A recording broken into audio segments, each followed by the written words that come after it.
बिस्मिल्लाहिर्रहमानिर्रहीम। मामून तारफ साहब, आपका बहुत बहुत शुक्रिया और हाफिजाबाद के अवाम का शानदार इस्तकबाल करने पे बहुत बहुत दिल की गहराइयों से शुक्रिया। आज मैं आपकी खिदमत में उम्मीद की कुछ बातें करना चाहता हूँ, इसीलिए मैं आया हूँ आपके पास। जैसे कि आप सबके सामने है, हमारे लोगों की अक्सरियत मायूसी का शिकार है। लोगों में नाउमीदी पाई जाती है।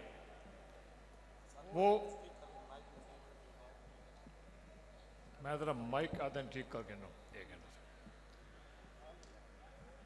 वो मायूसी और कंफ्यूजन में घिरे हुए हैं। मैं आपको याद दिलाना चाहता हूँ कि बतौर मुसलमान हमें मायूस नहीं हो सकना। हमने अल्लाह ताला पर पूरा यकीन रखना है और बेहतरीन गुमान रखने के, क्योंकि हम जैसा अपने अल्लाह से गुमान रखेंगे वैसा हमें अता किया जाएगा। इसलिए आपने उम्मीद का दामन पकड़े रहना है और इंशाअल्लाह हम सब ने मिल के आपके लिए अल्लाह की मदद से बेहतरी लानी है। ये नहीं कि पाकिस्तान में कभी अच्छे काम नहीं हुए। माजी में कई अच्छे काम भी किए गए, लेकिन बहुत से ऐसे काम अधूरे भी रह गए जिनके ना होने से मुल्की निज़ाम पुख्ता और मुस्तहकम ना हो सका। कई मंसूबे सिरे से ख़त्म कर दिए गए और कुछ अधूरे छोड़ दिए गए और चलते हुए मंसूबों को बंद करने की वजह से हमेशा तसलसल टूटता रहा। वो इसलिए ये सुने बड़ी गौर से, इसलिए तसलसल नहीं रहा कि आने वाली हुकूमत पिछली हुकूमत के मंसूबे बंद कर देती थी। अफसोस कि सियासी जमातों की आपस की लड़ाइयाँ और एक दूसरे पर इल्ज़ाम तराशियों की वजह से बहुत वक्त ज़ाया हो गया और मुल्क को नुकसान हुआ। लेकिन अब मौजूदा हालात का तकाजा है कि हम सब मिलकर आगे बढ़ें। तमीज़ और तहजीब के दायरे में रहते हुए सब सियासी जमातों को साथ लेकर चलें ताकि मुल्क में सियासी इस्तेहकाम पैदा हो। हमने सबके साथ चलना है और ये अहद करना है कि आपस के इख्तलाफात को भुलाकर मुल्की मफाद को सामने रखें।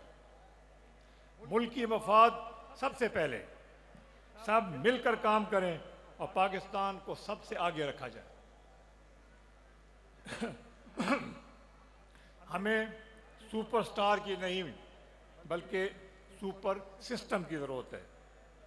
यानी ऐसा कि मैंने पिछली तकरीर में भी कहा था कि इस वक्त शख्सियात अहम नहीं हैं। शख्सियात अहम नहीं हैं, सबसे अहम है आप अवाम। आप सबसे अहम है और हमारा मुल्क सबसे अहम है।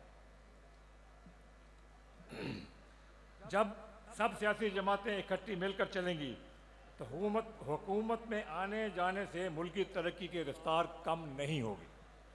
हमें अपनी माशी तरक्की के मंसूबों में तसलसल को यकीनी बनाना है।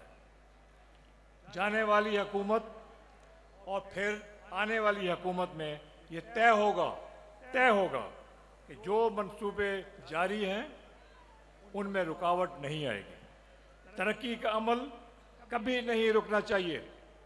हुकूमतें आती जाती रहेंगी लेकिन कौम के मफाद का काम जारी रहेंगे इंशाअल्लाह।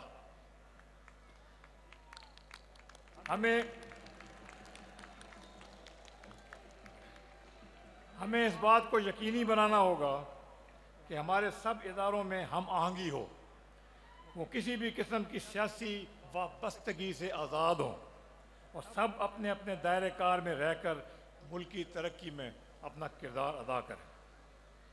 जहाँ तक हमारी फ़ौज का ताल्लुक़ है, सुन ले मेरी बात, जहाँ तक हमारी फ़ौज का ताल्लुक़ है वो हमारे मुहाफ़िज़ हैं।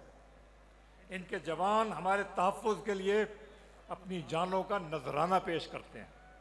हमें अपने यकीन और एतमाद से उन्हें और मजबूत करना होगा। हमारी फ़ौज ही मुल्क की सलामती की ज़ामिन है। हमारी फ़ौज ही मुल्क की सलामती की ज़ामिन है और हमें हमेशा अपनी फ़ौज पर फ़ख्र करना है। अपने हर जवान के साथ हमारी दुआएं हैं और उनकी माँओं को सलाम है। हम आपको उम्मीद ज़रूर दिलाना चाहते हैं, लेकिन कोई ऐसा वादा नहीं करना चाहते जो हम पूरा ना कर सकें, क्योंकि माजी में भी वोट लेने के लिए आपसे बहुत वादे किए गए, लेकिन वो सिर्फ वादे ही रहे। हम आपसे वही वादे करेंगे, हम आपसे वही वादे करेंगे जिन्हें हम अल्लाह की मदद से इंशाअल्लाह ज़रूर पूरा करेंगे। हमें यकीन है कि अल्लाह ताला हमारी नेक नियति की वजह से हमें तौफीक अता फरमाएगा और हमारी मदद फरमाएगा। आमीन। आपकी दुआएं और आपका एतमाद हमारी कामयाबी का ज़मानत होगा। जैसा कि आप जानते हैं कि नौजवानों और ख़वातीन की शमूलियत के बग़ैर मुल्क की तरक्की मुमकिन नहीं। अलीम खान साहब ने भी ये बात की थी, हम भी ये बात करते हैं। इनके लिए हमारी तरजीह होगी, हम नौजवानों की मायूसी को दूर करेंगे और ख़वातीन के लिए भी साजगार माहौल पैदा करेंगे। इनके लिए हुनरमंद तालीम की सहूलत आम की जाएगी ताकि वो बेहतर रोज़गार हासिल कर सकें और मुल्क की तरक्की में अपना किरदार अदा कर सकें और मर्दों के शाना बशाना चल सकें। ख़वातीन हमारा बहुत बड़ा असासा है और हमने इनके लिए हर किस्म की आसानियाँ मुहैया करनी है। जो नौजवान और ख़वातीन कारोबार करना चाहेंगे, इनके लिए हुकूमती सतह पर आसानियाँ पैदा की जाएंगी। उन्हें रेड टेप का सामना नहीं करना पड़ेगा। बैंक इनको आसान शराइत पर कर्जे दें ताकि कारोबारी सरगर्मियों को फ़रोग़ मिले और लोग कारोबार और मुलाजमत से बेहतर मौके मिलें। सेहत का शोबा, इसमें बहुत काम करने की ज़रूरत है। आवाम के लिए बेहतरीन इलाज मुआवजे को यकीनी बनाया जाएगा। इंशाअल्लाह इनके लिए ऐसा निज़ाम बनाएंगे कि उन्हें मुश्किल वक्त पर कोई परेशानी का सामना न करना पड़े। हम ऐसा माहौल बनाना चाहते हैं कि मुल्क में भरपूर नेशनलिज्म हो, यानी हर तबके के लोग मुल्क की तरक्की में अपना किरदार अदा करें और जज्बे और यकीन के साथ करें। हमें अपने लोगों पर पैसा खर्च करना है ताकि इनके रोज़मर्रा की ज़िंदगी संभल सकें और इनको ये फ़िक्र ना हो, किसी को ये फ़िक्र ना हो कि वो अपने बच्चों के 2 वक्त की रोटी पूरा कर सकेगा या नहीं। लोग ये सोचने पर मजबूर हैं कि बच्चों का पेट भरें या स्कूल की फ़ीस अदा करें। बड़े दुख की बात है कि हम अब तक इस बात को यकीनी नहीं बना सके कि गरीब को अपने बच्चों के भूखा रहने का खौफ ना हो। ये इनका हक है और हमारा फ़र्ज़ है कि हम इनको इस फ़िक्र से आज़ाद करें। इंशाअल्लाह इसीलिए हमने कम अज़ कम तनख्वाह 50,000 रुपये करने का ऐलान किया है। हम चाहते हैं कि तरक्की याफ्ता मुल्कों की तरह यहाँ भी हाई स्कूल तक तालीम मुफ्त होनी चाहिए और सरकारी स्कूलों की तालीम का मेयार प्राइवेट स्कूलों के बराबर लाया जाना चाहिए ताकि गरीब और मिडिल क्लास लोग फ़ीसों के बोझ से आज़ाद हो जाए। ये कोई बात नहीं है कि पैसा है तो प्राइवेट स्कूल में जाओ और बेहतरीन तालीम लेके आओ, पैसा नहीं है तो सरकारी स्कूल में जाओ और तालीम का मेयार जहाँ पे ना हो। जैसा कि आप जानते हैं कि पूरा पंजाब और ख़ास तौर पे लाहौर एक बार फिर आलूदा तरीन शहरों की फहरिस्त में सर फहरिस्त है, जिसकी वजह से बच्चे और बूढ़े ख़ास तौर पर मुतासर हो रहे हैं। जवानों की हालत भी कोई अच्छी नहीं है। हम इस ज़मन में भी इक़दाम करेंगे। पेट्रोल और डीज़ल के मेयार को बेहतर करना चाहिए और जो वजूहात आलूदगी के बायस हैं इनको जड़ से हटाना हमारी अव्वलीन तरजीह होगी। ये नहीं हो सकता कि हम हर सर्दियों में इस आलूदगी में बैठे रहें। 3 महीने के लिए आलूदगी है, ऊपर से सब बीमार हो रहे हैं। ये नहीं होने देंगे, हम सब साफ करेंगे इंशाअल्लाह।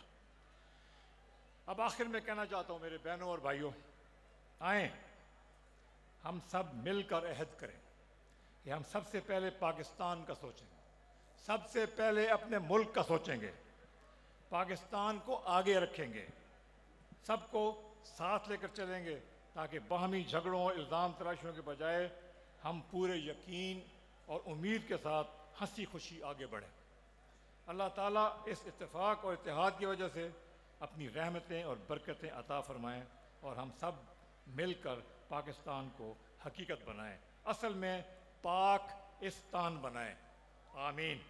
आप सबका शुक्रिया, आपकी मेहरबानी। इंशाअल्लाह ताला हम पाकिस्तान, पंजाब और हाफिजाबाद के लिए ज़बरदस्त काम करेंगे। Thank you.